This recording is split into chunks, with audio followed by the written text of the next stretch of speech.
What's up, MMA fans? 2010 is here, and it's a good time for another set of videos on some up-and-coming prospects. Before we get any further, an update. The winner of the prediction contest I had was Pride Legend 39.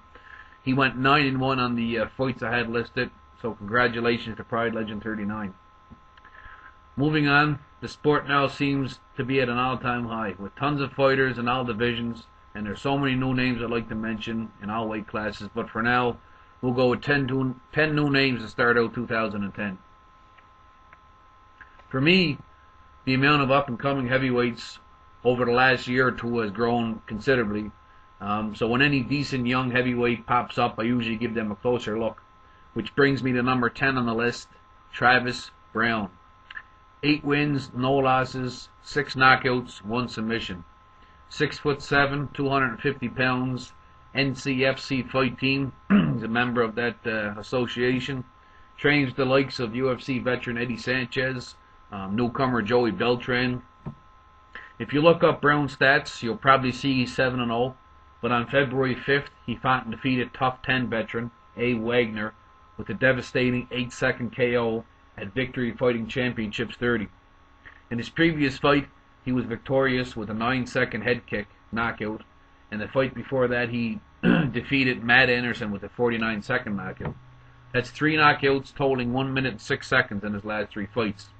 The first time I saw Browne fight was during his fight at the 8th edition of the Bellator Fighting Championships, where he won a lackluster decision over Michael Clark. Although Clark has proven very hard to finish in the past, as he went the distance with Daniel Puder, Ryan Gemo, Mike Kyle, and prospect DJ Linneran. At that time I wasn't sure about Browne, but after his last 3 performances I decided to have a closer look. Another interesting fact about Browne is that he's only been fighting professionally for 1 year, and all of his fights prior to the February 5th fight all took place in 2009. I also found stats that he has 1 amateur fight that he also won. I guess his most notable win next to A. Wagner would be a TKO victory over NFL vet Michael Westbrook. Some of you may have seen him on MTV / Jason Miller's Bully Beatdown. Browne's obvious strength is in his punching power, and he's showing he's capable of knocking you out via punch or a head kick. He does have 1 victory via armbar, but I haven't seen a ton of his fights to say his wrestling and jiu-jitsu is top notch. Besides his performance against Clark, where he did attempt multiple submissions from the bottom. Obviously his 6'7" stature and his tremendous reach will play into his favor, and it will be interesting to see if and when he gets a call from a bigger promotion and how he stacks up against some of the upper echelon fighters. Number 9 on the list, Claude Patrick. 29 years old, 11-1, 3 knockouts, 8 submissions. He's a middleweight up-and-comer, fights out of Toronto, Ontario.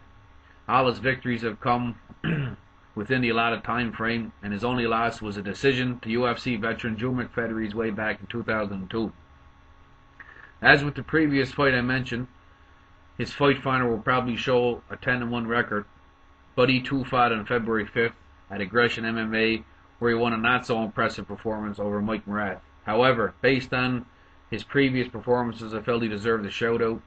Patrick is primarily known for his high-level jiu-jitsu and wrestling, but he does have fast hands and some decent power. On a side note, 2008, following a freedom fight event in Gatineau, Quebec, Claude Patrick was actually attacked, along with the promoter of the event, in a hotel room by 10 men and tasered. Actually, the doctors put him in a 24-hour induced coma to aid in his recovery. I guess his most notable victory would be against IFL veteran Ray Steinmetz, where he defeated him via first-round submission. I feel, if anything, Patrick deserves a shot in an A-type level promotion. I don't think he's going to be like the next GSP or the next superstar, but I think he does deserve a shot in a bigger promotion. Number 8 on the list, and probably most of you haven't heard of this guy, Michal Fijałka, another up-and-coming Polish fighter. 6-0, 1 TKO, 4 submissions, 5'11", 205 pounds. BJJ practitioner, fighting out of Poland. Trains with the Berserkers Team Association.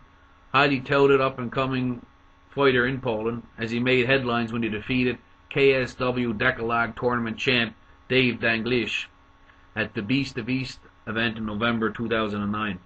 He also won the KSW Elimination 2 tournament with 3 victories in one night on March 29, 2009. Again, known for his strong submissions and wrestling skills, he also looks very comfortable on his feet, and it'll be interesting to see if he does get the attention of any bigger promotions.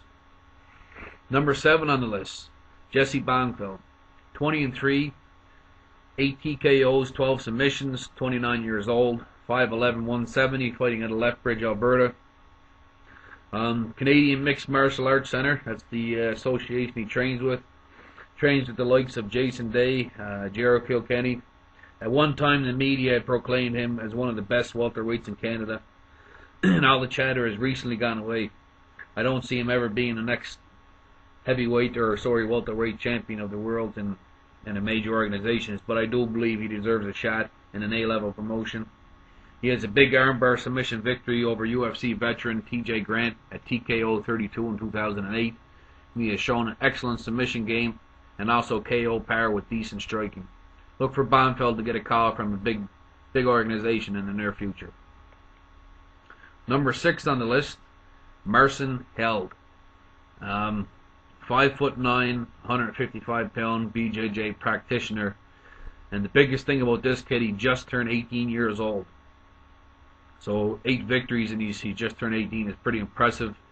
That's the biggest reason I'm mentioning him. He trains out of the Bastion Tichy, another great Poland prospect. It seems like Poland's producing some great fighters as of late. He most recently won the MMA Challengers 2 tournament, where he won 3 times in one night, which included a victory over previously undefeated prospect Boris Mikowski. He showed some good cardio and submission skills early in his career, and as mentioned, just turned 18 years of age, so he has a ton of potential. Definitely a guy to watch out for. Next on the list, another heavyweight. Again, whenever there's a new heavyweight prospect that comes along, I tend to give a closer look. Cole Conrad, 6'5", 265 pounds, 1-0, 1 submission, 25 years of age. Minnesota Mixed Martial Arts Academy. Of course, trains with Brock Lesnar, Sean Shirk, Brock Larson, Chris Tushner, Nick Lentz, Jacob Volkman, Derek Noble, Paul Bradley. Now, Cole Conrad is a brand new to MMA and also doesn't have the physique that the big orgs like. The UFC doesn't really attend to approve the guy. You kind of got the Roy Nelson effect going on. But he's a dominant wrestler, big time. A perfect example, Phil Davis is new to MMA, but he completely dominated Brian Stay in UFC 109. So Conrad won the gold medal in 2005 at the Pan American Games. He also won 2 NCAA wrestling championships in 2006 and 2007 at 285 pounds. He finished 3rd in 2006 at the World University Championships at 120 kilograms. He also won the Junior National Championships in freestyle and Greco-Roman wrestling. And Conrad also won the 2002 Wisconsin State Championships. At one point, in university, he had won 76 matches in a row. Again, he's green to MMA. He doesn't look physically like a solid heavyweight, but beware, because no matter who he fights, his opponents better hope he doesn't get top position or they're in big trouble, regardless of who they are. Stay tuned for part 2.